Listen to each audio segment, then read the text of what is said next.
बिस्मिल्लाहिर्रहमानिर्रहीम। अस्सलाम वालेकुम व्यूवर्स। स्नैक्स के साथ चटनी ना हो तो बिल्कुल भी मज़ा नहीं आता। तो आज हम स्नैक्स के साथ सर्व करने के लिए अदरक और इमली की चटनी बनाने जा रहे हैं। वीडियो अच्छी लगे तो प्लीज़ लाइक कर दीजिएगा। चलिए शुरू करते हैं।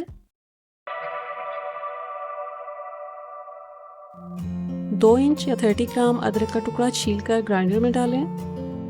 3 से 4 चम्मच पानी डालें और अदरक को ग्राइंड करके पेस्ट बना लें। अदरक की पेस्ट बन गई है, इसको बर्तन में निकाल लेते हैं।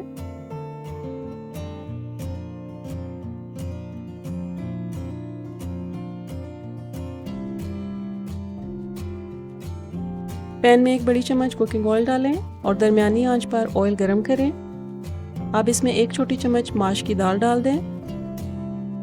तकरीबन 1 मिनट के लिए माश की दाल को ऑयल में फ्राई करें। दाल फ्राई हो गई है, इसमें 1/4 टीस्पून राई दाना डाल दें। जब राई दाना चटकना शुरू हो जाए तो 1 कप इमली का पानी डाल दें और अदरक पेस्ट जो हमने बना के रखा था वो भी साथ ही डाल दें। मिक्स करें और इसमें दरमियानी आंच पर ही उबाल आने दें।